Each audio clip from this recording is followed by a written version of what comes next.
Today, I am going to be telling you about the remarkable story of Samuel Morris, aka Prince Kabu. Before I start this video, I just want to say thank you all so much. We're now at 500 subscribers, and I couldn't have gotten there without you guys. So thank you all for subscribing and following this channel. Now let's get into the story. Prince Kabu, who later became Samuel Morris, was the oldest son of a cruel tribal chief in West Africa, Liberia. According to records, he may have been born in the year 1873. During those days, they fought many tribal wars in Liberia. The Crews would go against the Golas, and many other tribes would go against each other.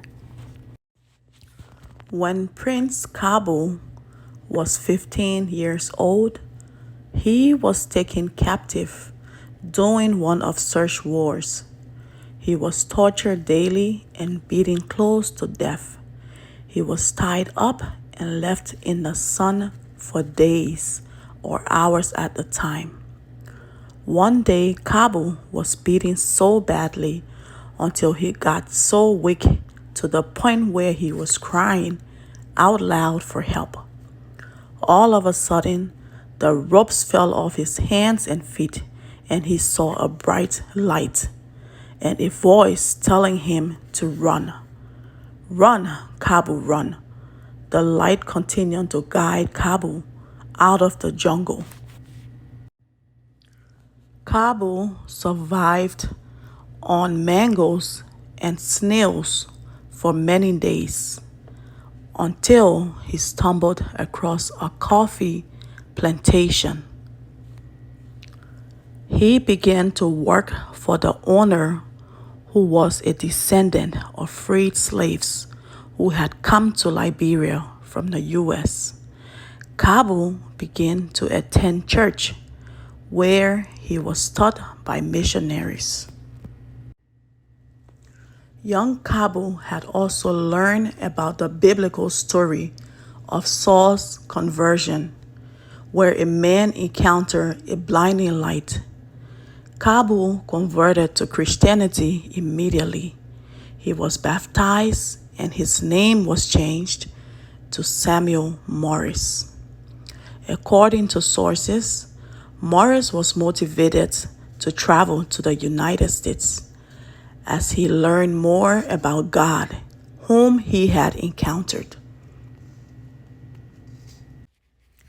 The missionaries also told Kabu, aka Samuel Morris, about a man by the name of Stephen Merritt, who was a Christian teacher in New York. Morris declared, "I am going to New York."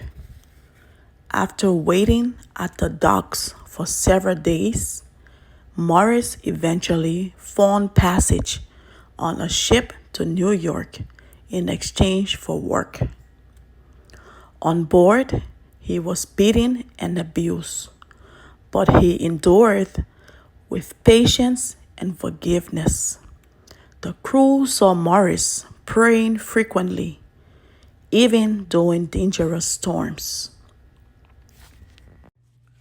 Because of his faith in God, the crew were attracted to Christianity immediately. Many converted by the end of the 5 months journey across the Atlantic Ocean. The crew were radically different. Samuel made it safe to the United States, where he would begin his new life. The story of Samuel Morris is so intriguing. I will be doing this in 2 parts, so this will be the end of part 1. I will be doing a part 2 to this story as I retrace the footsteps of Samuel Morris in the United States. I will be visiting the university which is Taylor University, where he attended while in the United States. And also, I will be visiting his gravesite and many other things. So keep following this channel. Stay tuned for part 2 of this story. Again, I just want to say a big thank you to you all for subscribing, interacting, and just helping this little channel grow.